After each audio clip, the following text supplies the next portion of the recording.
Senhor Jesus, agradecemos por mais um dia de estudo, por mais uma oportunidade de estarmos juntos.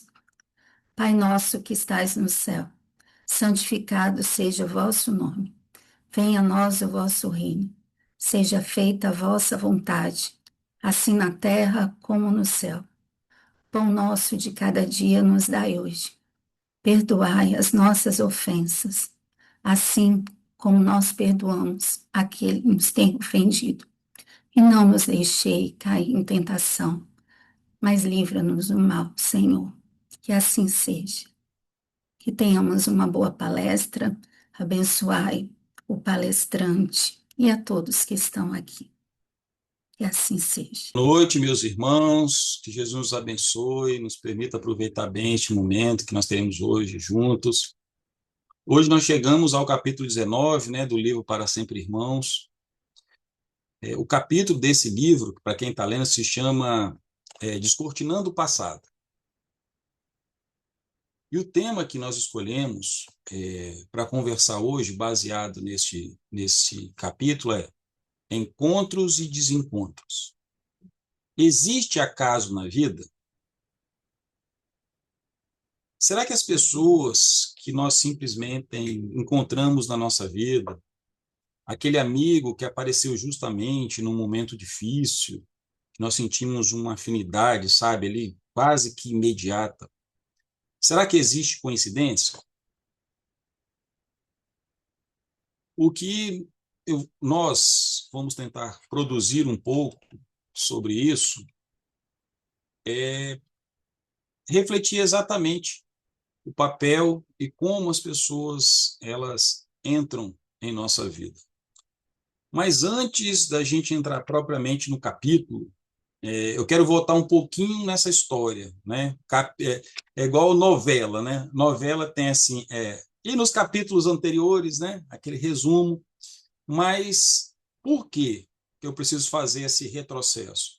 Porque nós precisamos lembrar quem são exatamente essas pessoas, o que elas viveram, como que elas se encontraram, como elas se desencontraram.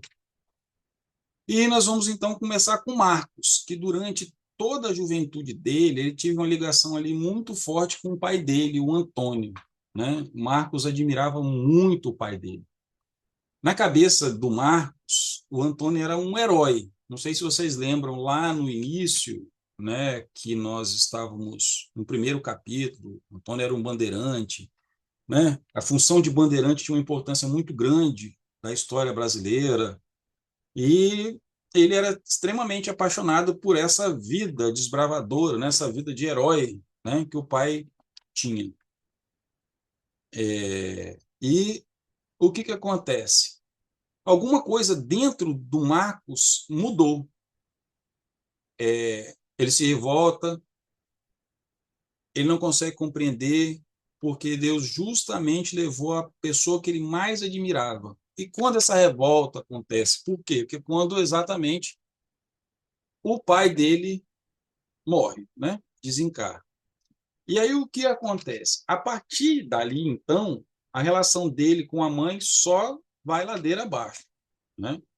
Fica cada vez mais difícil. Então, o Marcos se afasta, torna-se rebelde, e a situação vai piorando muito quando a mãe dele começa a se relacionar com João Roberto. Ele não aceita de forma nenhuma aquele homem. Por quê? Ninguém tinha direito de ocupar o lugar do pai dele, o Antônio. E o que acontece? Até que, aos 16 anos, depois de chegar embriagado em casa, discutir com João Roberto, o que acontece? Marcos vai embora e nunca mais volta para viver com aquela família. Nunca mais volta. Guardem uma coisa. Naquele momento, o Marcos ele se sente abandonado. Mas, ao mesmo tempo, ele também abandona. Ou seja, ele se sente abandonado, mas ele também abandona. E essa emoção, isso que ele passa dentro dele, essa ideia vai acabar voltando mais tarde. E aí nós temos Mateus. Mateus é o irmão de Marcos. Os dois eram muito diferentes. Marcos era rebelde, Mateus obediente. Marcos era enfrentador, Mateus evitava o confronto. Marcos saía de casa, Mateus permanecia. Marcos questionava, Mateus fazia aquilo que se esperavam dele. Quem olha de fora poderia dizer: nossa, o Mateus é o filho mais certinho. Não é isso que a gente vê? Nós já tivemos, inclusive, palestras, assim, eu estou fazendo um retrospecto até de todas as palestras que nós já tivemos. Só que depois a gente vai descobrir que existia muito mais coisa por trás daquele comportamento do Mateus. Porque o que Mateus queria? Ser amado, ser aprovado, ser reconhecido. Ele acreditava que se ele fosse obediente, se não contrariasse ninguém, fizesse tudo aquilo que se esperava dele, ele seria o quê? Amado. Só que, mesmo fazendo tudo isso, ele tinha uma relação, ou ele sempre teve uma sensação de muita dor. Por quê? Porque quando ele olhava a situação inteira, ele acreditava que todo mundo preferia o Marcos. E foi crescendo. E aí isso acontece muito no nosso dia a dia, que a gente fica se comparando com outras pessoas, né? E essa comparação foi crescendo dentro dele. Então, ele amava o irmão, mas também tinha inveja do irmão, principalmente pela liberdade que o Marcos tinha de enfrentar as pessoas e dizer o que sentia. E, ao mesmo tempo, o Marcos, lá do outro lado, também carregava uma mágoa do Mateus. Quando o Marcos sai de casa, ele acreditava que o irmão deveria tê-lo defendido, que o Mateus deveria ter ficado ao lado dele. E quando eles voltam a conversar mais tarde, o Marcos ele vai e despeja essa dor, né? Que muitas vezes a gente vai guardando, vai guardando, vai guardando, e o que acontece? A gente vai e joga tudo aquilo em cima da pessoa. E como que o Marcos faz isso? Ele fala a seguinte frase: quando eu mais precisei de você, você se calou. Agora só olha como que é interessante. Na cabeça de Mateus, ele estava tentando não contrariar a mãe. E na cabeça do Marco, aquilo significava abandono. E quantas dessas nossas relações, né, elas não se desencontram exatamente desse jeito, não é verdade?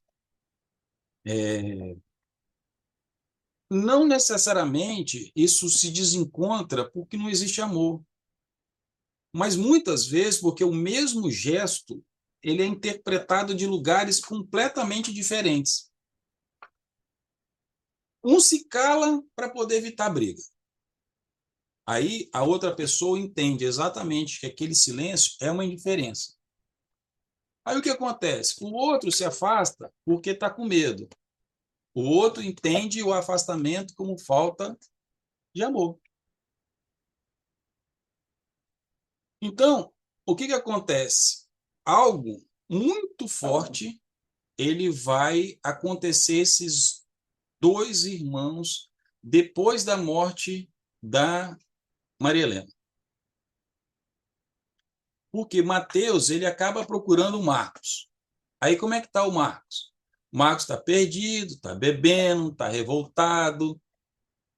E em uma dessas situações vai acontecer uma briga. Aí um homem que gostava, na verdade um homem, né? O nome dele era Edgar, ele falava que Antônio não morreu, como que o Marcos acreditava, que ele tinha abandonado a família. Só que Marco ele não aceita aquela provocação contra o pai. O que ele faz? Ele parte para a agressão e, em um determinado momento, se vocês se lembram, ele pega uma faca e vai tentar atingir o Marcos pelas costas. Aí Mateus vê e entra na sua frente. E a faca que iria matar o Marcos atinge Mateus. E Mateus morre nos braços do irmão. Guardem isso. Mateus tinha mágoa de Marcos? Tinha. Tinha ciúme de Marcos? Tinha. Se sentia preterido? Se sentia. Mas, quando percebeu que o irmão dele ia morrer, ele não pensou duas vezes. O que ele fez? Deu a própria vida para o Marcos. Sim, Fran, você quer falar? Quero sim, e tem a ver com os laços de família, né? Que você tá comentando. Foi questionado assim: os laços de família são sempre resultados de afinidades espirituais ou às vezes representam oportunidade de aprendizado e reconciliação? Tá. Olha só, eu vou terminar de contar a história, porque mais ou menos nessa história, essa pergunta ela vai ser respondida, né? Como diz muito bem a N, né? O povo da novelinha, né? Como esse destino vai traçando. E eu quero exatamente aproveitar a história dos personagens para que ir respondendo essas perguntas, tá bom? Então segura essa daí um pouquinho. Vou Se eu segurar. não responder lá na frente, você fala, Léo, ó, tá devendo tá devendo a resposta, né, do que foi perguntado, tá bom? Tá bem. Então tá bom. Então, vamos voltar, né? O que aconteceu? O Mateus deu a própria vida por Marcos. Então, o que a gente pode perceber? Que existia um amor muito grande ali, certo? Só que, geralmente, junto desse amor, existia a mágoa. Existe, né? Porque é, a gente sabe, como estudantes da doutrina espírita, que a vida não acaba. Então, não é que eu morri, eu deixei de sentir mágoa daquele que se foi. A gente continua sentindo. Então, por isso que eu vou dizer que, para ele, continua existindo mágoa, existe a carência, existe ressentimento, continua existindo a necessidade de aprovação. E eu acredito que seja justamente isso que torna as relações tão humanas. Então, eu tô trazendo um pouquinho de cada personagem, porque esses personagens vão se entrelaçar lá na frente, e é muito importante a gente conseguir entender, e aí, para compreender a profundidade da pergunta sobre os laços de família, né? Que a gente vai entender a novelinha inteira. Então, quem que era Antônio? Antônio era exatamente aquele pai que o Marcos idolatrava muito, que durante muito, muito, muito tempo, né, o Marcos acreditava que o pai dele tinha morrido como bandeirante, só que Antônio, aí como diz a N, né, vem a fofoca espiritual, né, só que Antônio não havia morrido naquela ocasião. O que na verdade aconteceu era que Antônio, ele fugiu. Ele amava a família, isso a gente não tem dúvida nenhuma. Só que tinha alguma coisa naquela casa, no lugar que ele estava, que deixava ele muito angustiado. Depois, ele vai dizer que sentia uma mistura de medo e culpa que ele não conseguia compreender. As viagens que ele fazia como bandeirante foram ficando cada vez mais longas. Ele parecia mais confortável indo embora do que voltando. Até que um dia, em um momento, ele não consegue mais suportar, sabe, essa aflição que ele sentia dentro de casa. Aí o que acontece? Durante esta fuga, Antônio conhece uma mulher, Antonieta. Grave este nome que a gente vai usar lá na frente. O que acontece? Os dois se apaixonam, ficam noivos. Antonieta acredita que ele vai se casar com ele, com aquele homem, até que Antônio decide contar a verdade. Qual verdade era? Que ele já era casado, ele tinha uma esposa, tinha filhos, e havia decidido terminar com Antonieta e voltar para a família. O que se acontece?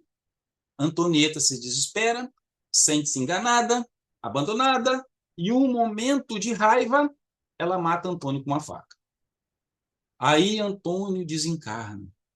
Só que Marcos, ele não sabia disso. Para ele, o pai dele continuava sendo aquele herói que morreu numa expedição.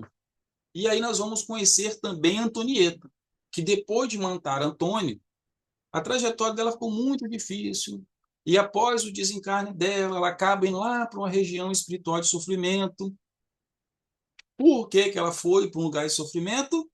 Por causa da consciência de ter feito o que fez com o pai do Marcos. E do Mateus também, né? E quando, nessa região de sofrimento, que ela vai para o plano espiritual, ela acaba exatamente num povoado justamente com Mateus. E lá ela encontra Marcos.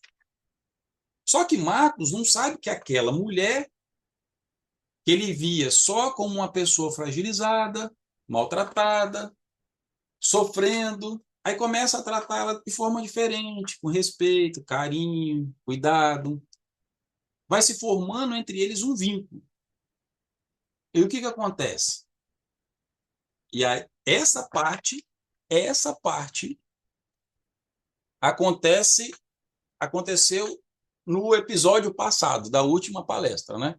Por quê? Antonieta conta a história para Marcos. Conta sobre o homem que amou, sobre o casamento que acreditava, a descoberta da esposa, dos filhos, o abandono e o assassinato. O que que Marcos faz? Começa a juntar as informações. Maria Helena, os filhos, o bandeirante, até perceber que Antônia havia matado o pai de Marcos. Agora, imaginem isso. Marcos acolheu aquela mulher, protegeu, criou afeto e depois descobre que ela justamente matou a pessoa que ele mais havia idolatrado durante toda a sua juventude. E o que que ele faz? Ele poderia abandoná-la ou poderia se vingar. Concordo? Só o que acontece? Marcos continua ajudando a Antonieta. Quando aparece a oportunidade de sair daquele lugar e receber auxílio, ele não quer deixá-la para trás. Guarde, Antonieta também, porque daqui a pouco ela vai reaparecer nessa trama toda. Está faltando uma pessoa nessa história toda, que é o João Roberto. Lembra que lá no início a gente contou que a mãe dele voltou a se casar? Então, o João Roberto foi o padrasto dos dois, né? E o que acontece? Aquele homem que Marcos nunca conseguiu aceitar na vida se casou com a mãe dele. Tentou participar da vida da família, tenta se aproximar, mas Marcos rejeita praticamente tudo. Na cabeça de Marcos, o João estava querendo ocupar o lugar do pai. E aí que a relação chega ao ponto daquela briga que a gente viu que o Marcos sai de casa. Durante aquela encarnação, os dois praticamente não conseguiam se encontrar de verdade. Eles conviveram por um tempo, mas permaneceram totalmente desencontrados. E é isso que é interessante, porque desencontro, ele não significa somente distância física.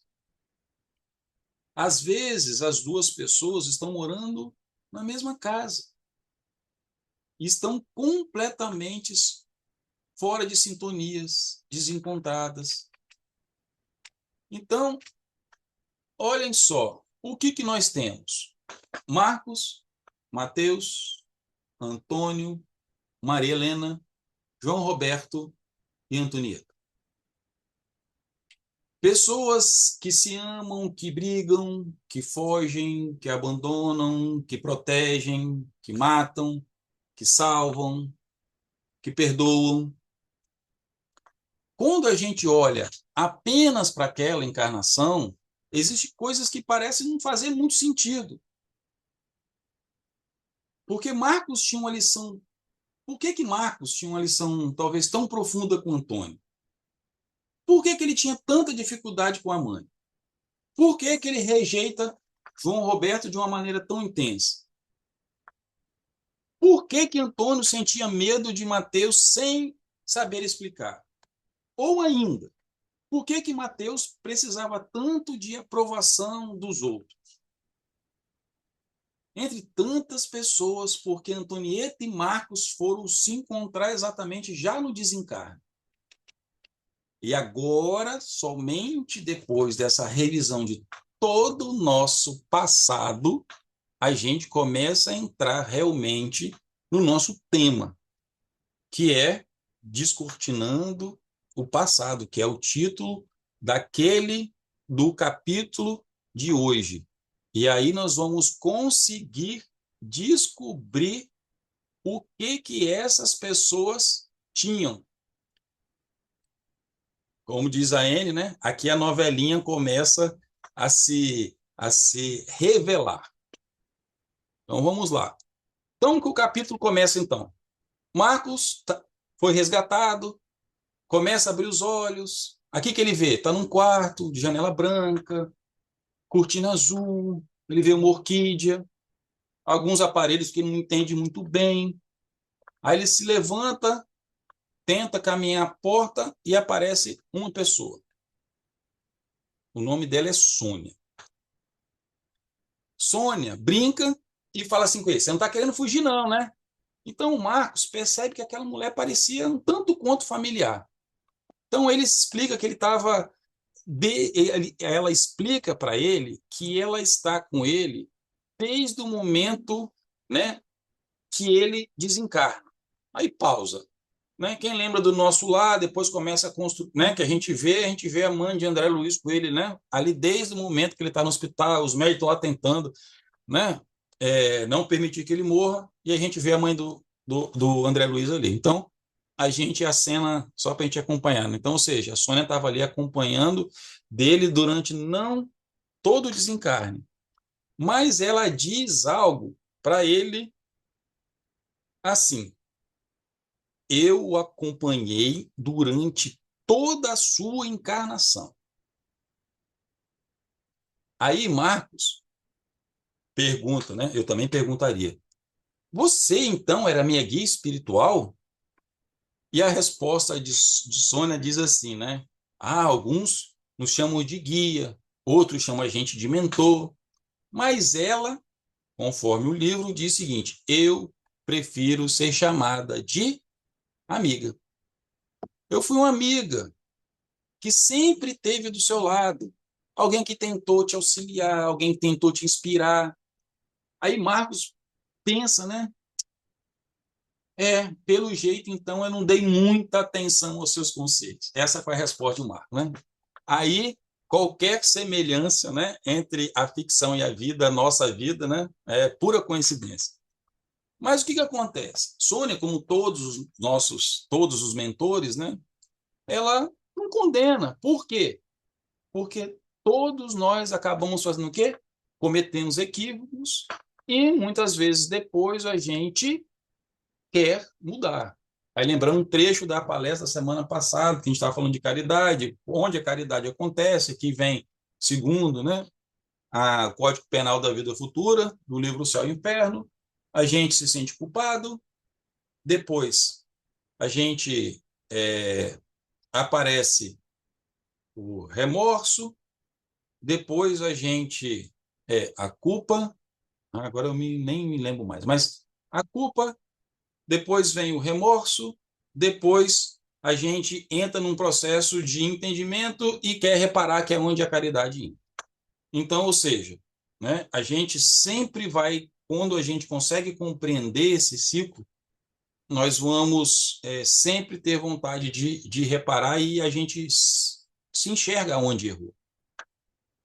E aqui aparece uma reflexão importante que não só de Sônia, mas é um lembrete a todos nós, que Sônia, ela esteve ao lado do Marcos durante toda a vida. Assim como os nossos mentores estão com a gente o tempo inteiro.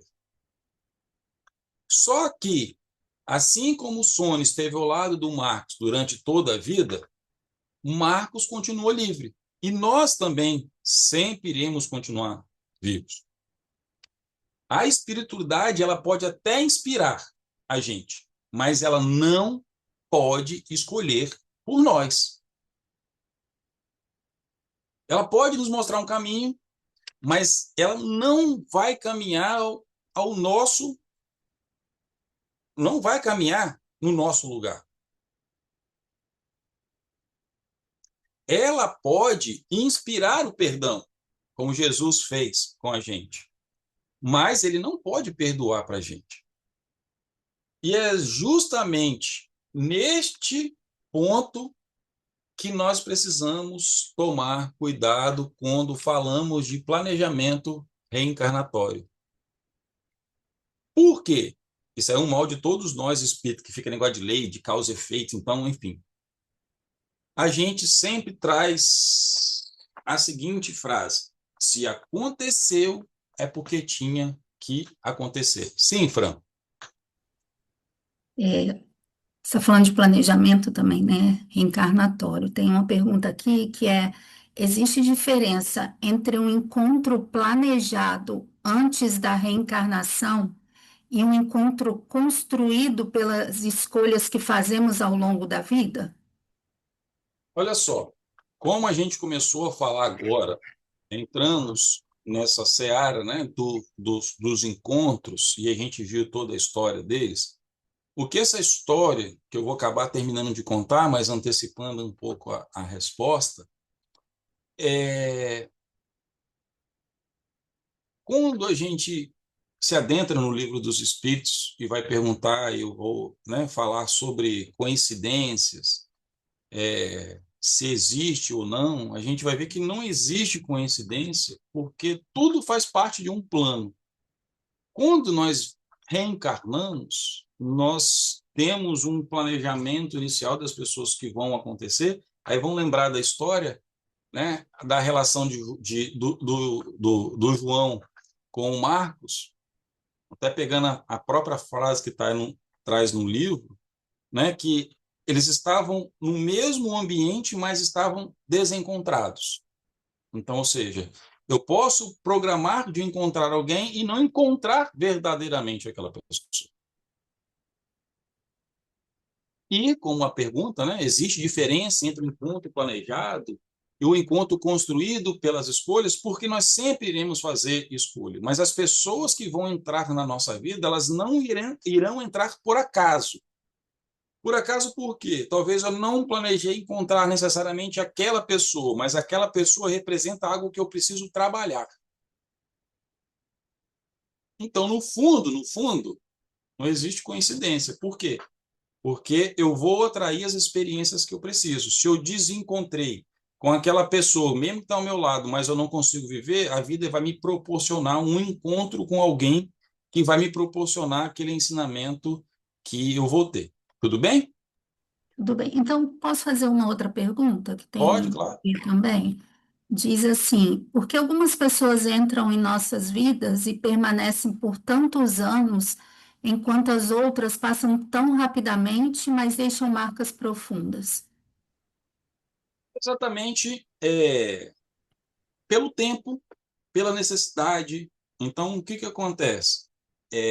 Tem pessoas que, vamos lembrar, por que que umas passam rápidas e outras não? Se nós temos o nosso planejamento, as outras pessoas também têm os seus planejamentos. Então, se no planejamento dela ela precisa encontrar alguém para dizer alguma coisa, para deixar uma marca e ela seguir em frente, é isso que vai acontecer. Então, não importa, porque o que que acontece? O mundo, todos nós que estamos aqui reunidos, cada um tem os seus planejamentos. Cada um de nós temos a liberdade de escolher. Mas nós não estamos reunidos ao acaso. Agora, o tempo que um vai ficar na vida do outro depende do que ambos precisam aprender.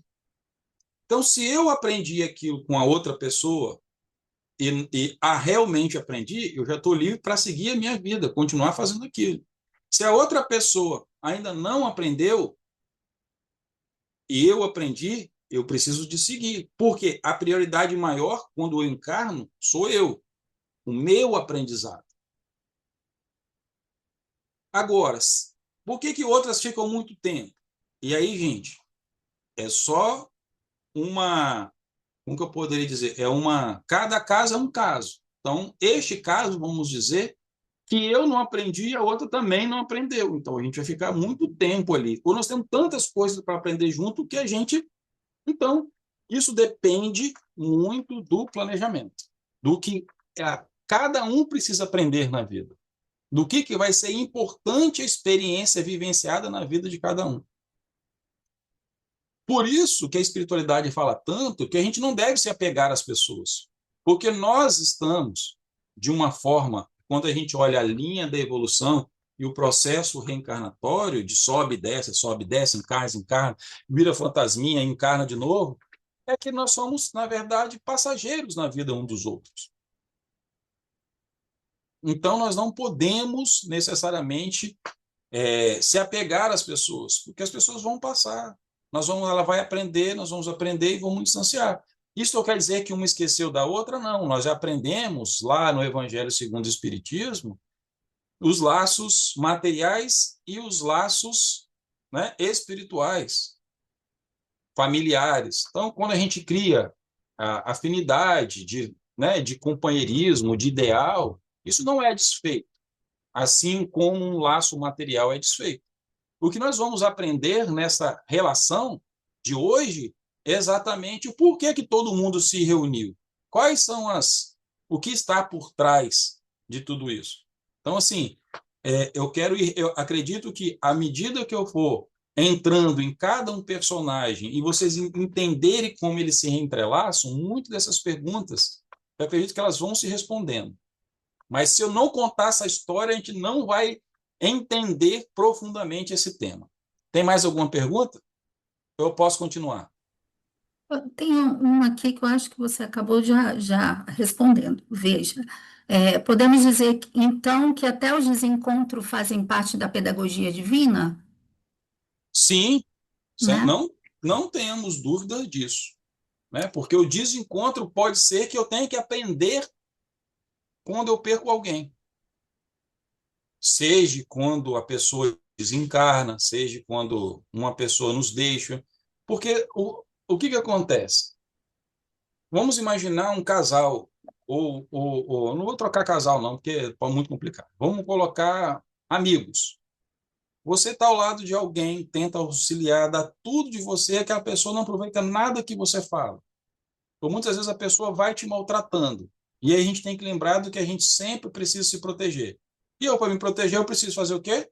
Me afastar. Talvez o que ela. Vamos imaginar, eu sou o que sempre maltrata. Se a pessoa não se afastar, talvez eu nunca vou ver que eu era rude. Eu nunca vai me colocar para raciocinar. Então, como foi bem colocado, né? Os desencontros fazem parte da pedagogia divina? Sim, porque muitas vezes, quando esse desencontro acontece, quando a gente se afasta, quando a gente vai embora, deixa de se encontrar, a ficha cai e fala: olha, puxa vida, perdi alguém que eu não queria ter perdido. E aí isso entra totalmente na nossa dinâmica do nosso processo reencarnatório, porque no fundo, quando a gente não consegue compreender isso encarnados, quando a gente desencarna, que a gente tem uma visão dilatada da nossa encarnação, de como se processaram esses encontros, nós vamos acabar nos arrependendo daquilo que nós fizemos com o outro. Ok? Então, esses desencontros, eles acontecem, faz parte da pedagogia divina. É porque eu fiquei na dúvida da resposta que você deu anteriormente. Sim, Eu entendo, né, que não tem acaso, né? Mas eu me confundi um pouco na resposta com um livre-arbítrio. Por exemplo, você falou que a gente sempre encontra as pessoas que tem que encontrar. No meu livre-arbítrio, se eu decidir, em vez de ir por um caminho que eu ia encontrar uma pessoa, não vou encontrar. A lição que eu teria que aprender com aquela pessoa, eu vou aprender com outra pessoa, de uma outra forma. A lição eu entendo. Mas aí eu não vou conhecer uma pessoa que de repente não estava no traçado assim para eu conhecer, para aprender com uma outra pessoa, ou eu sempre vou encontrar as pessoas que já estavam determinadas para eu encontrar. Se não fosse com aquela, ia ser com a outra. Não, quando eu disse, eu não, eu vou colocar assim, né? Eu tinha que vivenciar algo com meu irmão. Não vivenciei. Aí eu viajo lá para a Europa. Conheço uma pessoa do lado de lá que vai ter o mesmo comportamento que meu irmão teria que ter. Veja só, aquela pessoa que está lá do outro lado do mundo não estava planejado de me encontrar. No nosso planejamento reencarnatório, eu não iria cruzar com ela e nem cruzar no meu. Só que o, o povo, né, do além, eu vou dizer, aqueles que estão nos orientando, nos guiando para que a gente aproveite nosso processo reencarnatório. O que acontece? Aí vamos voltar à fala lá da Sônia, né? O nosso mentor, o nosso grupo, ele está sempre nos influenciando. Mas quem toma as decisões, quem caminha, somos nós. Então, é escolha. Então, eu fui para o outro lado. Chegar lá, eu encontrei alguém. Veja, não estava no meu processo, mas aquela pessoa tinha um comportamento. Então, como é que eu encontrei? Alguém soprou, vai naquele bar, ou vai fazer isso, vai fazer aquilo outro, sabe?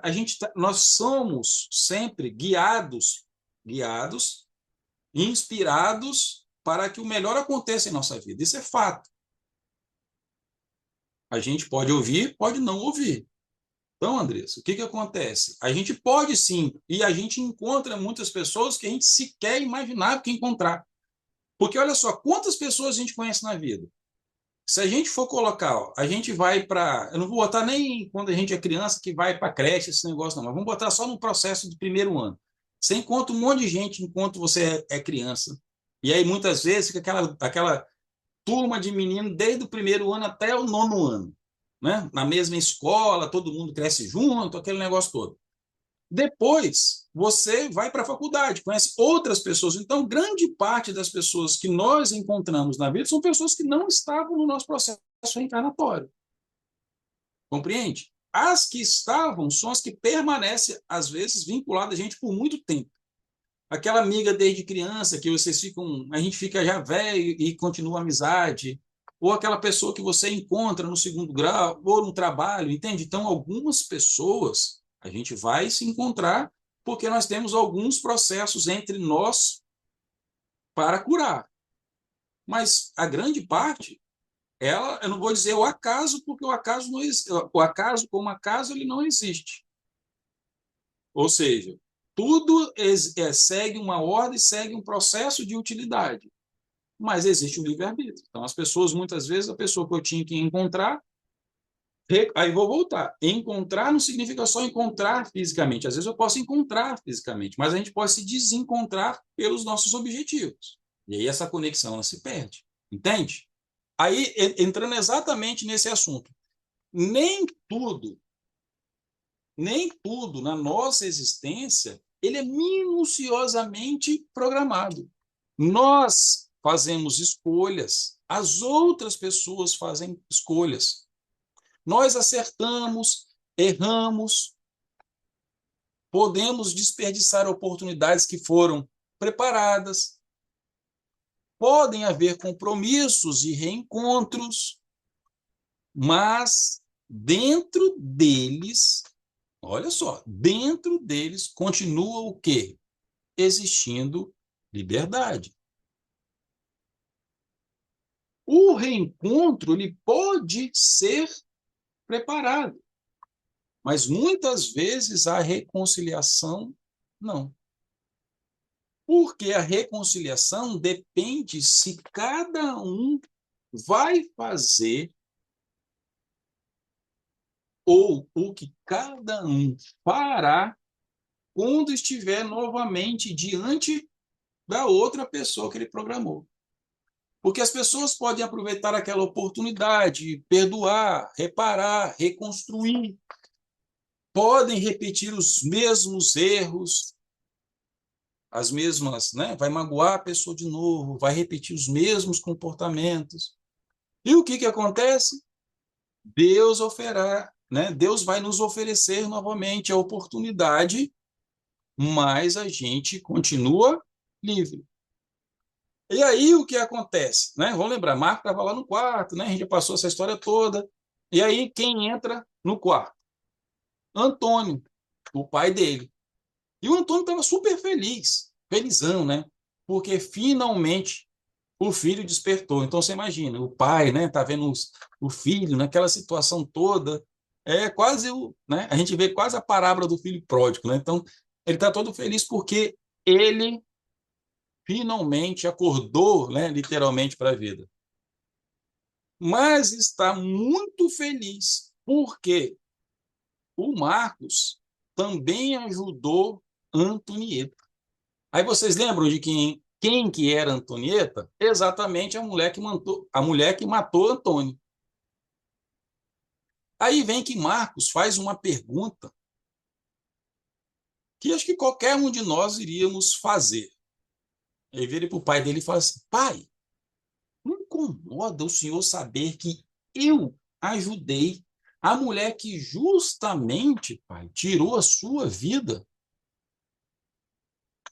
Eu faria essa pergunta. O que Antônio fala? Não, filho, eu já perdoei ela há bastante tempo. E aí, Antônio, ele fala algo, né, que geralmente, e aí existe uma relação muito grande entre quando a gente toma consciência dos nossos atos. Então, por exemplo, nós estudamos na aula passada, né, na sexta passada, que a culpa, ela mostra que nós estamos evoluindo moralmente.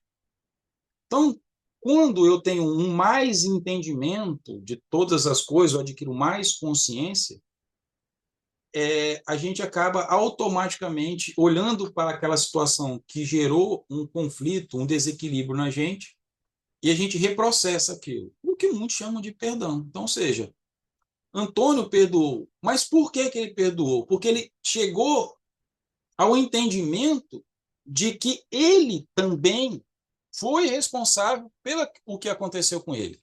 É isso que ele fala para o Marcos. Eu sei que eu também fui responsável por aqueles acontecimentos. Então, o que acontece? Ele não está falando que Antonieta fez certo. Ela foi responsável por aquilo que fez. Mas ele, o Antônio, consegue olhar para aquele sofrimento e perceber que ele também fez as próprias escolhas. Por quê? Porque ele enganou Antonieta, omitiu que tinha filhos, que tinha esposa, né? Foi levando ela ali no bico, né? Achando, né, que ela ia casar, e veja, depois ele decide simplesmente ir embora. Lógico que isso não justifica o assassinato. Isso é fato. Mas mostra que a história ela não começa simplesmente a Antonieta pegou uma faca e matou. Porque nenhuma história ela começa apenas naquele momento de explosão. Aquele momento de explosão é o quê? A taxa, vamos pegar o exemplo de um copo, uma taça, né? Vai enchendo de água, vai enchendo, vai enchendo, vai enchendo, até no momento que ela explode. Então, ou seja, foi o que aconteceu com a Antonieta. Aquela enxurrada, né, de expectativas que ela tinha, junto à emoção da quebra, da frustração, ela fez o quê? Ela deixou-se levar pelas emoções, né?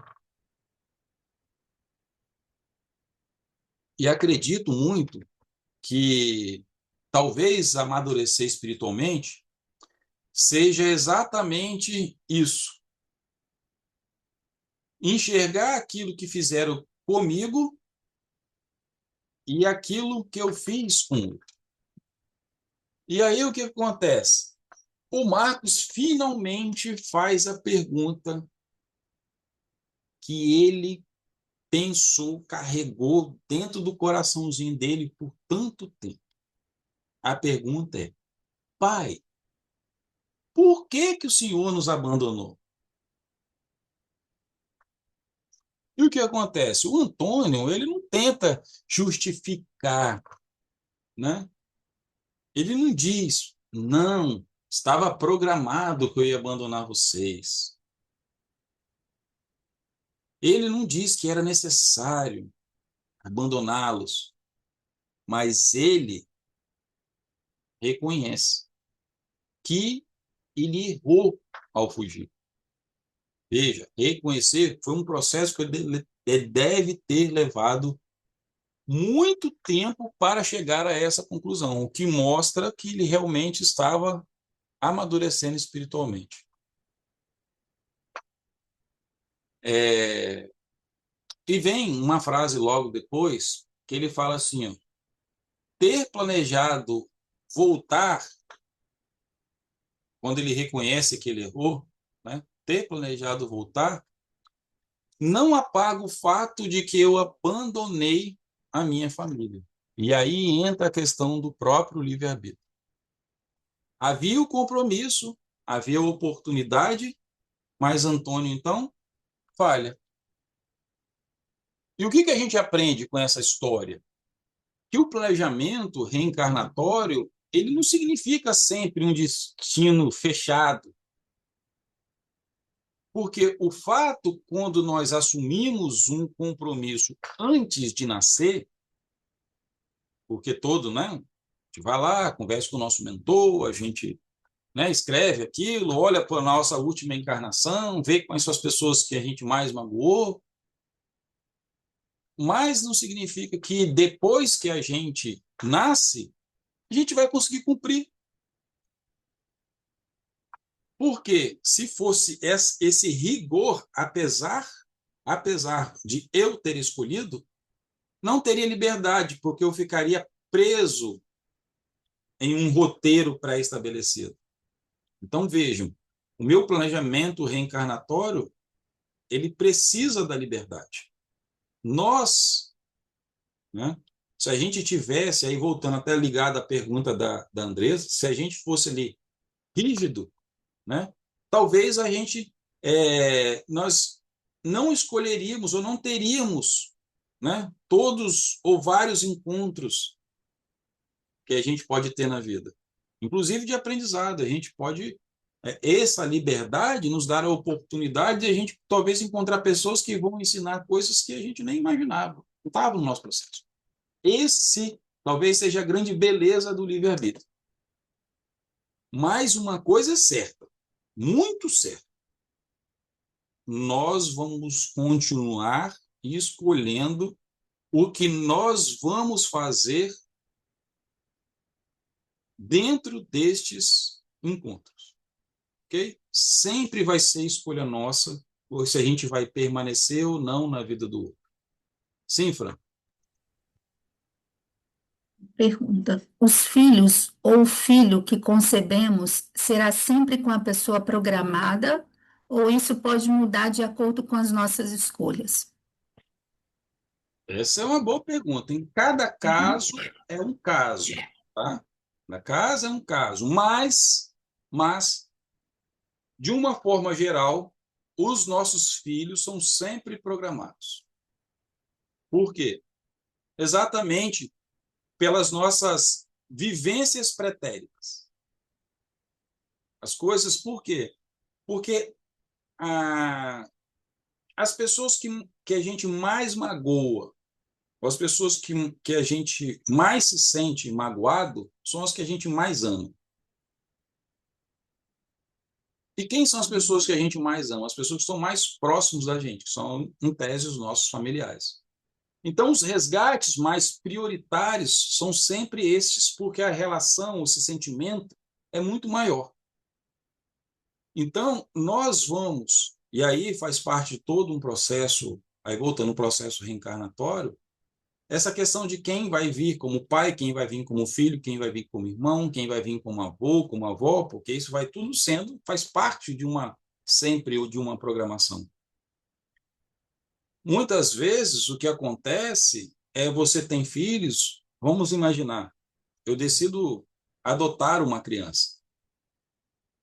Aí eu vou encontrar o quê? Não necessariamente, talvez, a criança que eu fiz algum mal no passado, mas posso encontrar uma criança de que precise daquilo que eu posso dar, entende? E aí entra esse acordo com nossas escolhas. Mas cada caso é um caso, cada planejamento reencarnatório é um planejamento. Essa questão desses arranjos é uma engenharia espiritual muito grande. E acredito que esses temas eles vêm para a gente estudar, para a gente entender a importância que nós temos dentro da nossa família, das pessoas que cercam a gente, porque tudo isso é muito planejado, gente. Isso não é uma obra do acaso. Ao contrário, é muito planejamento. Mesmo que a gente tenha decisão de chegar aqui e ir para outro lado, mas isso é muito planejado. Muito, muito planejado.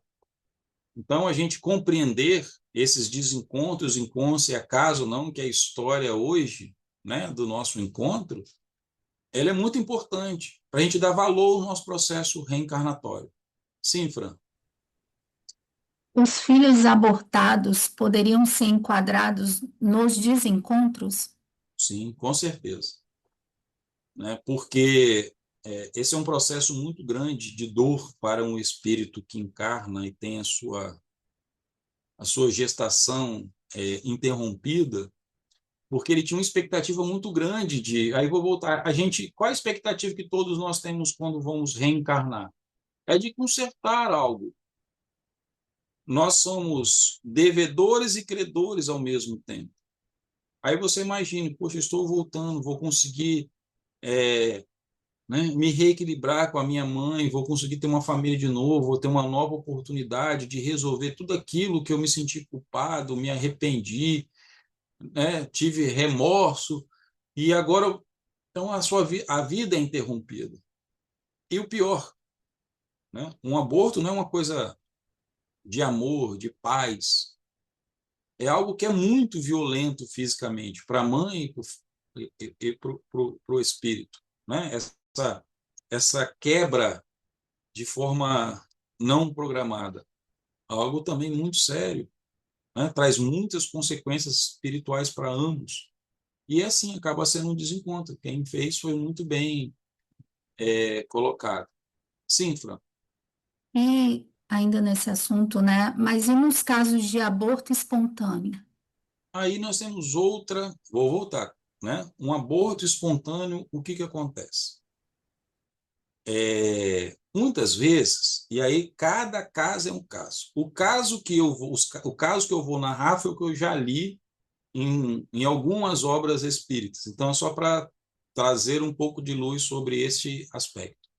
Muitas vezes, nós estamos, enquanto espíritos, né, desencarnados, em função das nossas culpas, tudo aquilo que a gente processa com emoções, nós maculamos muito o nosso perispírito. Nós trazemos uma energia, às vezes, muito carregada, muito densa. Enfim, vamos sempre entender, isso é importante, que o processo de reencarnar, ele é sempre um processo de cura para o espírito. A reencarnação é um processo terapêutico de cura. Não só das curas das nossas emoções, mas também da nossa cura do nosso corpo espiritual, perispiritual. Então, o que acontece? No caso de um aborto espontâneo, pode ser que, vamos imaginar, eu precisava de me reencontrar, né, de uma forma, vamos dizer, perispiritualmente humana novamente. Aí, muitas vezes, o que acontece? Uma mãe, né, isso sempre, aí vamos lembrar, esse processo ele é sempre combinado. Muitas vezes ele não tá escrito no nosso planejamento reencarnatório, mas a espiritualidade ela sempre aproveita as oportunidades. Então vamos imaginar, eu estou lá no plano espiritual, chega uma equipe e fala assim, aí estou imaginando que eu fosse mulher, né? Olha, nós temos uma situação assim, assim, o espírito que está precisando de passar por isso, por isso, por isso, ele precisa de passar por uma gestação curta. Você topa? Topa. Então, essa mãe, essa futura mãe, embalada no sentimento, né, de caridade, de amor, ela aceita acolher esse filho por um pouco tempo. O tempo necessário para que ele atinja um objetivo, e aí muitas vezes nessa escala da recuperação do espírito, existem alguns degraus para que ele, né? Porque a evolução ela não dá saltos. Então ele precisa muitas vezes passar por aquele processo. Então vamos imaginar, às vezes ele fica ali com a mãe 1 ou 2 meses, aí tem um aborto espontâneo, ele volta para o espiritual, a mãe se recupera. Aí depois ele pode voltar de novo, ele ficar 3 meses, ele fica 6 meses, tem um aborto espontâneo. Entende? Isso depende da necessidade de cura de cada espírito.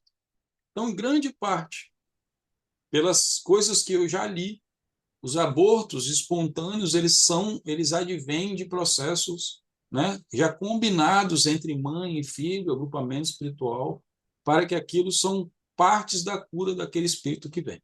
Tá bom? Tá, ok. Então, só mais para completar aqui, a mesma pessoa colocou, poderíamos entender como encontro adiado? Então, da forma que você falou, não seria um encontro adiado, né? Olha, depende, cada caso é um caso, né? Por quê? Ah, eu tive um aborto espontâneo, porque aquele meu filho, aí eu usar essa expressão, ele não estava preparado para a jornada terrestre completa dele ainda. Ele pode fazer parte do meu ciclo reencarnatório aqui, sabe? Houve uma sintonia, eu aceitei como missão. E se ele estiver preparado e eu ainda estiver viva, né, em condições de carregá-lo, pode ser que sim.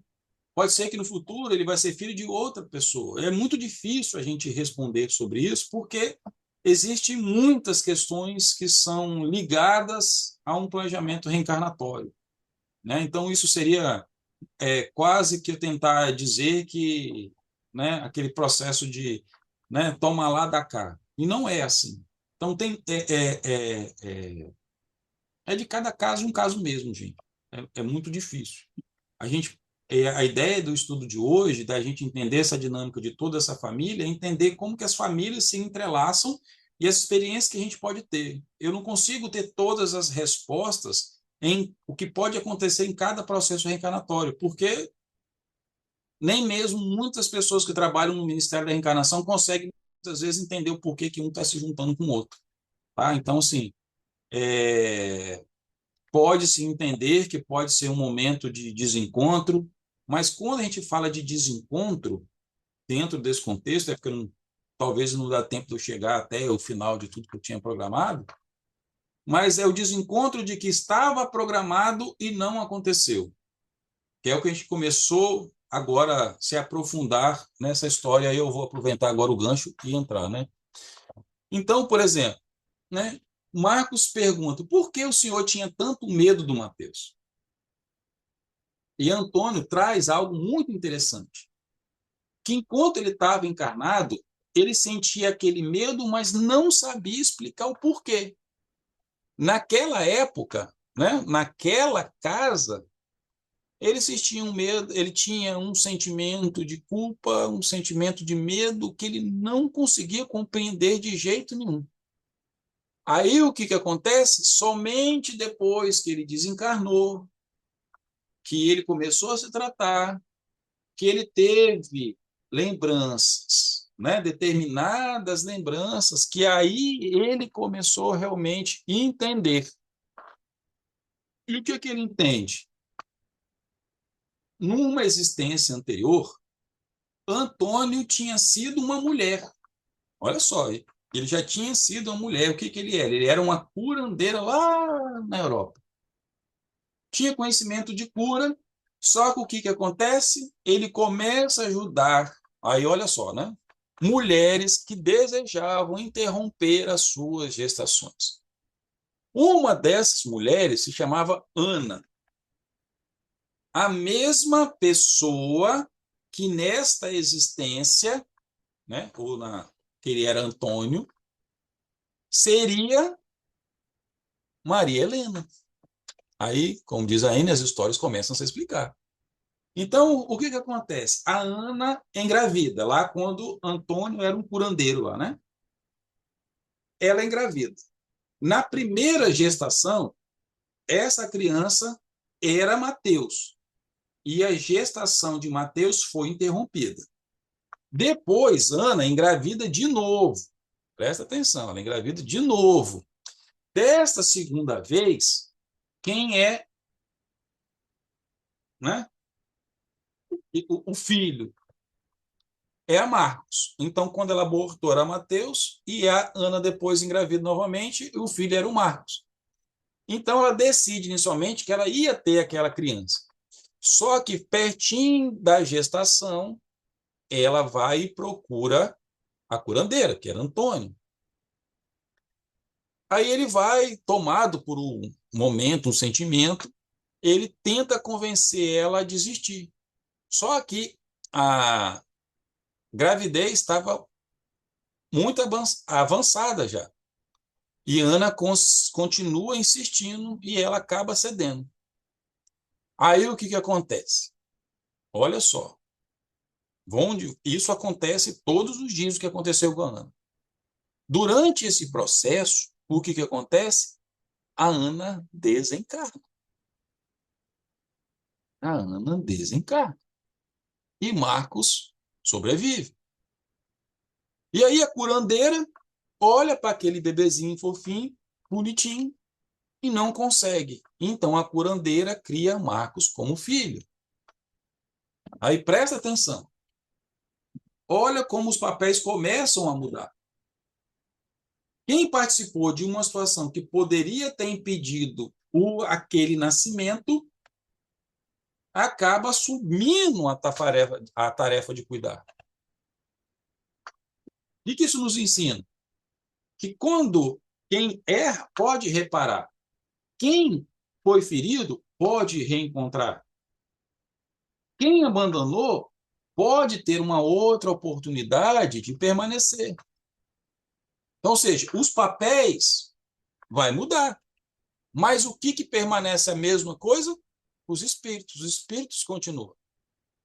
Aí Marcos começa, né, a pensar, supletivo, ele fala, nossa, agora muita coisa faz sentido. Por que faz? Que a proximidade que ele sentia, né? Então, ou seja, ele sentia uma proximidade muito grande com quem? Um pai, o Antônio. Mas ele tinha dificuldade com a mãe. Olha só, gente, presta atenção numa coisa. Isso é só uma história explicando. Não quer dizer que toda vez que um tem dificuldade com o outro é que um matou o outro, abortou esse negócio todo. Não, pelo amor de Deus, hein? Ok? Mas aqui, né? O que acontece? E aí vou voltar novamente sobre isso, porque eu vejo que a gente precisa de memorizar bastante isso. Porque nós, espíritas, né, começamos a falar, né, de vidas passadas, e aí é muito fácil a gente ficar inventando explicação, né? E principalmente depois que a gente viu isso, né? Agora sim, eu não gosto de fulano porque fulano fez alguma coisa comigo no passado. Ok? Então, não vamos generalizar o que a gente está aprendendo. O principal é a gente entender por que muitas vezes a gente se entrelaça as pessoas. E nós não sabemos, e muitas vezes nós não precisamos saber. Eu não preciso descobrir que alguém foi para mim para eu escolher se eu vou ferir ou não vou ferir essa pessoa hoje. Eu não preciso conhecer uma encarnação minha anterior para que eu consiga estabelecer um limite saudável com aquela pessoa. Sabe, eu não preciso descobrir, muitas vezes, a origem espiritual de um determinado medo para eu começar a trabalhar esse medo. E aí vem uma pergunta uma pergunta que nós precisamos, né, pensar é: quem essa pessoa foi para mim? Não é essa pergunta que a gente tem que fazer. Talvez, quando encontre uma pessoa, em vez de pensar o que ela foi, a pergunta deve ser quem que eu hoje preciso ser diante daquela pessoa? Quem eu preciso ser diante dela hoje?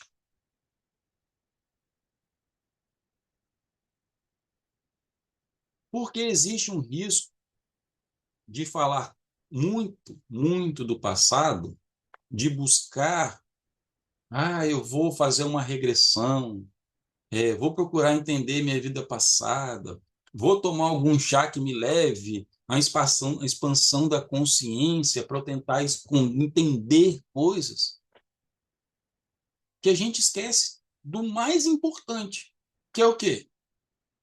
Viver o presente.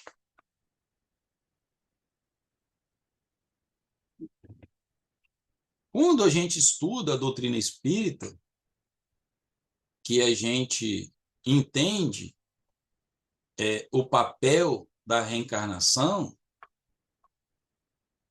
não é para a gente satisfazer a nossa curiosidade, para entender como a gente foi no passado,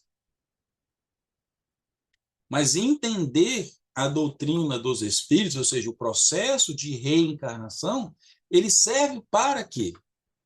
Para ampliar a nossa responsabilidade. É para isso que serve. Aí,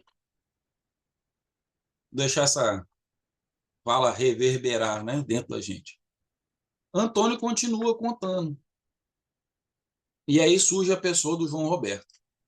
O homem que praticamente o Marcos ele nunca conseguiu aceitar na vida dele. E aí Antônio revela que numa existência anterior, João Roberto tinha sido um homem chamado Antenor.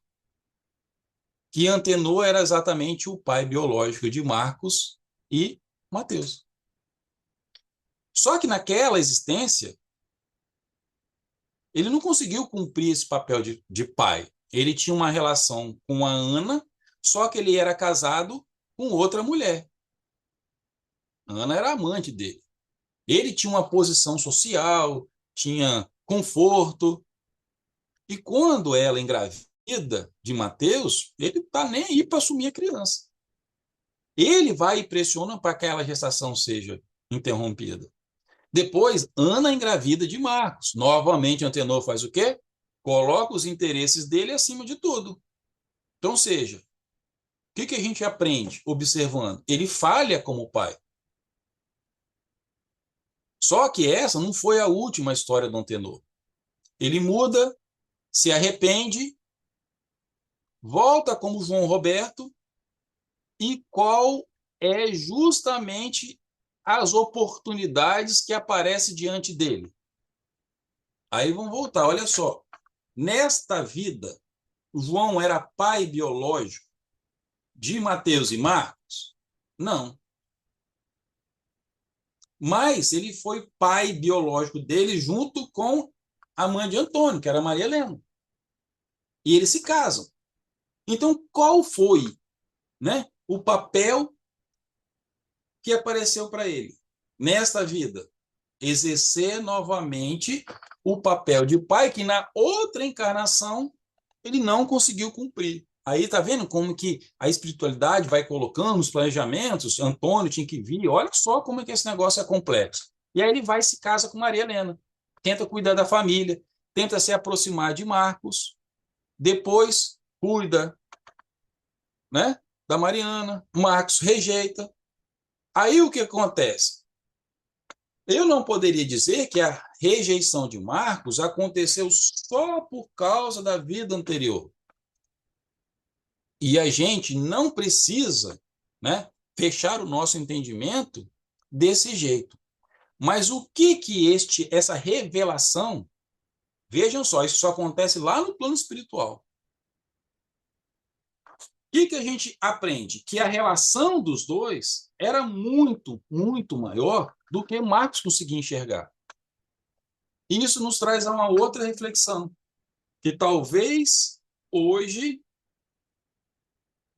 alguém esteja tentando fazer diferente porque ele quer deixar de ser aquele que um dia ele foi.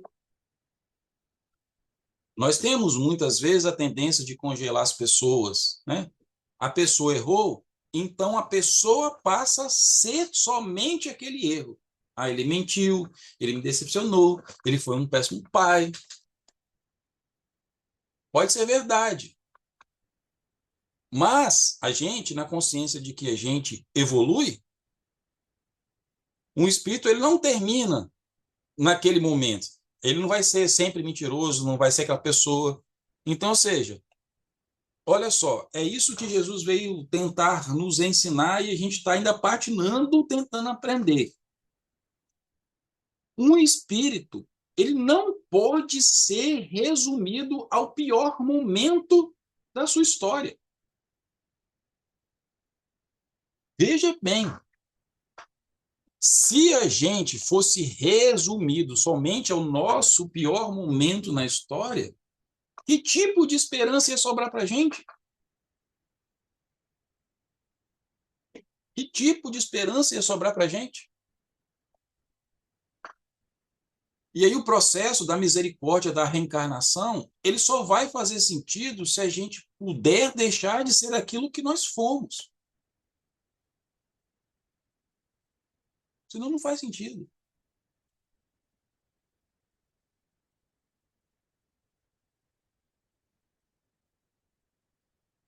Tem pergunta, Fran? Peraí. Não, aquela pergunta que você falou que era para trazer no finalzinho, já posso trazê-la? Pode. Os laços de família são sempre resultado de afinidades espirituais ou às vezes representam oportunidade de aprendizado e reconciliação?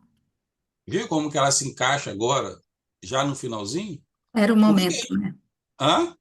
Era o momento, era agora, né? Era agora. Porque o que que acontece?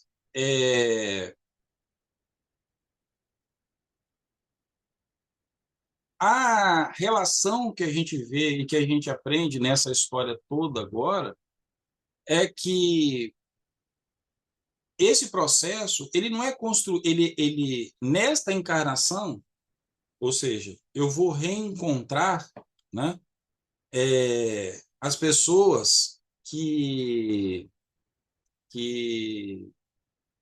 são afins, que estavam no meu processo. As para frente, ou seja, nas minhas próximas encarnações, quando eu me desencarnar nessa vida for, elas também vão estar ligadas por afinidades, pelas escolhas que nós vamos fazer, porque nós temos o livre-arbítrio. Porque eu posso magoar profundamente uma pessoa que não está no meu ciclo. Vamos pegar o exemplo. Você vê, olha só, o casal principal era o João, nessa vida era o João Roberto, que antes era o Atenor, né? Agora era a Maria Helena, que na outra vida era a Ana. Eles se encontraram e tiveram os filhos. O Antônio era uma curandeira, era uma mulher, ele não tinha nada a ver com a relação familiar dos dois. Só que ele teve naquela vida uma ação que ele, quando ele decide fazer isso, ele entra nesse ciclo. Então veja só, até então, né, aí a história nos traz o que era Antenor e a Ana antes de ser Antenor e Ana, entre Marcos e Mateus, mas deve ter uma história ali. Mas veja que o Antônio ele entra para outra via, ele foi procurado. E aí entra o papel da nossa responsabilidade. Porque a gente vai entrar na vida do outro. E quando entrar na vida do outro, que tipo de ação eu estou tendo? Veja só, são escolhas. Então, a pergunta a primeira pergunta, né, Franco, que você trouxe, né, que se existe um encontro planejado antes da reencarnação. Foi isso, não foi? Também, também. Deixa né? eu pegar ela. Sim. Foi. Os laços de família são Ah, sempre resultado de afinidades espirituais ou às vezes representam oportunidade de aprendizado e reconciliação. Vejam só, essa pergunta se encaixa exatamente com esse exemplo. Então, ou seja, a relação de Mateus, olha só, a relação de Mateus e Marcos com Maria Helena era direta, de família de outra encarnação. Maria Helena tinha sido mãe dos dois. O João não, o Antônio não tinha nenhuma a ver. Ou seja, o que João era? Oportunidade de aprendizado. Ele tinha que se reconciliar diretamente com Mateus e Marcos. Tinha de se reconciliar por quê? Porque ele tirou a vida deles e agora veio como pai para trazer a vida. A gente pode partir por esse princípio. Mas qual é a relação, se eu for botar de reconciliação? Vou separar. Aprendizado e reconciliação. Quem precisava mesmo se reconciliar? Ana, com Mateus e Marcos, que nessa vida veio com Maria Helena, mãe novamente de Mateus e Marcos. Então, os laços de família serão sempre resultados, eu estou lendo a pergunta, né? Aí agora eu estou afirmando, os laços de família serão sempre resultado das afinidades espirituais que vão representar tanto oportunidades de aprendizado, tanto como oportunidades de reconciliação. Ok? Temos mais perguntas? temos. Então vamos. Se não existe acaso, será que aquele pneu furado, o trânsito parado ou atraso inesperado também podem estar evitando um problema maior? Ou essa é apenas uma forma otimista de enxergar a vida? Então, assim, vou voltar, né? A gente tem que entender o processo reencarnatório, ou acaso, ou desacaso, né? Quando a gente entende que não existe acaso, é porque existe algo superior a nós que está olhando para a gente o tempo inteiro. Então, eu vou dar um exemplo, né? Quando teve a questão do 11 de setembro, surgiu muitas histórias como essa. Eu tinha que entrar no avião, não entrei. Eu tinha que estar no prédio e cheguei atrasado. Eu tinha que fazer isso. E qual é a relação do que eu fiquei e a outra pessoa foi? Como estudantes da doutrina espírita, o que a gente aprende? Que a espiritualidade sempre nos dá. Tudo tem uma utilidade, tudo tem um momento. Eu estava planejado de morrer num acidente aéreo. Muitas vezes não, mas eu tinha que morrer de algum jeito, né? Ninguém fica aqui para sempre. Agora, se me perguntarem, por que ele morreu no acidente, o outro ficou? Gente, eu não tenho condição de responder isso. Acho que, né? Mas o que a gente aprende a observar quando a gente entende um pouco da doutrina espírita? Que não é chegada a nossa hora, nós ainda temos algo a aprender aqui. E muitas vezes aqueles que foram e deixaram, as pessoas que ficaram tinham algo a aprender com a partida daquele. Entendem? Uma coisa muito simples, um exemplo, né, que acontece todos os dias e a gente nunca se dá conta, é que quando a gente sai de casa e despede dos nossos familiares, a gente nunca pensa que vai ser a última vez que a gente vai vê-los. Se a gente está chateado com o nosso filho, com a nossa filha, com o nosso pai, com a nossa mãe, com o nosso marido, com a nossa esposa, com os nossos irmãos, não importa. A gente nunca pensa, poxa, eu posso sair e não voltar mais. E aí eu saio de casa e morro atropelado.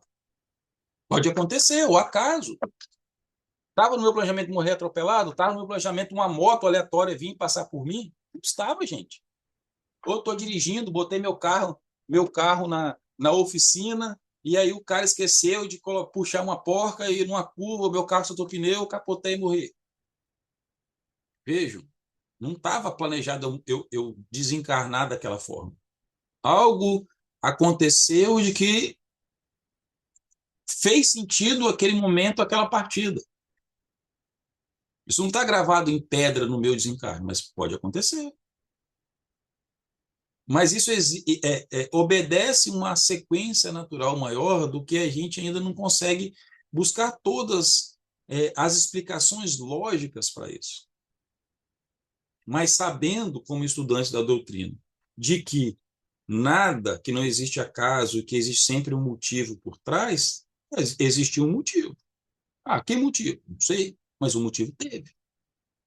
Então, quando nós que estamos aqui, né, somos estudantes da doutrina dos espíritos, a gente precisa entender este processo, compreender que as coisas acontecem por um motivo. Então, aquele que ficou tem um motivo, aquele que foi tem um motivo. Nós sabemos quais motivos? Não, mas alguém sabe. Algum aprendizado vai ter para o espírito que desencarnou daquele jeito, algum aprendizado vai ficar para aqueles que ficaram. Aí vamos imaginar, se eu estava num carro e o cara não consertou e eu faleci, vai ter um aprendizado para aquele que fez aquilo. Todo resultante das minhas ações, eles acarretam em aprendizados. Para mim e para todos que estão à minha volta. Às vezes, essas atitudes se tornam escândalos. Mas Jesus já falava, os escândalos são necessários. Eu só aprendo escandalizando, eu só aprendo errando. É por isso que Deus nos dá essa oportunidade maravilhosa da gente desencarnar e voltar. Ou como diz a própria, né, o que a gente aprendeu um pouquinho para cima. A gente não pode ser taxado pela nossa última encarnação, só por aquilo. Nós temos que entender que somos um espírito, e isso vale da minha análise para o outro, quando a gente olha alguém muito cruel na humanidade, assim, olha, o resto da vida dele, a gente vai colocar que aquele cara foi cruel. Para quem não é estudante da doutrina espírita, tudo bem, mas nós vamos entender que não, ele vai ter a oportunidade de reparar, ele vai ter a oportunidade de ser uma pessoa melhor. Então, a gente não pode ficar com a última imagem. Isso vale para eu não ficar com a última imagem da pessoa, mas também vale principalmente que eu não fique com a última imagem de mim. Ou seja, eu fui um errante a minha vida anterior toda, desencarnei. Cara, puxa vida, eu sou assim, eu fui mal, eu continuo sendo mal, eu fui mentiroso, continuo sendo mentiroso. Não, eu posso tomar um outro rumo na minha vida. Eu posso me recuperar. E essa é a maravilha, a grande, talvez a grande, né, a grande consolo que o Espiritismo traz. É para aqueles que se sentem dessa forma e acreditam que não pode mudar, é com o véu do esquecimento, é com esses reencontros familiares, um reencontro com essas pessoas que dão as oportunidades de a gente escrever novamente uma nova história. É isso que a gente aprendeu hoje com esse entrelaçamento, né, de encontros entre Maria Helena, entre o Antônio, entre o João, entre Mateus e Marcos. E nós podemos escrever nova história. Ah, se nessa vida, ou seja, quando eles se reuniram e reencarnaram de novo, eles tinham um objetivo. Atingiram todos? Não. Mas vão ter a oportunidade de atingi-los novamente juntos. Que cruel seria Deus se não permitisse isso. Concorda? Então é isso que a gente precisa sempre lembrar. A gente viu que Mateus deu a vida para o irmão, a gente viu que eles se encontraram no plano espiritual, sabe que já foram pais, amigos, que se magoaram.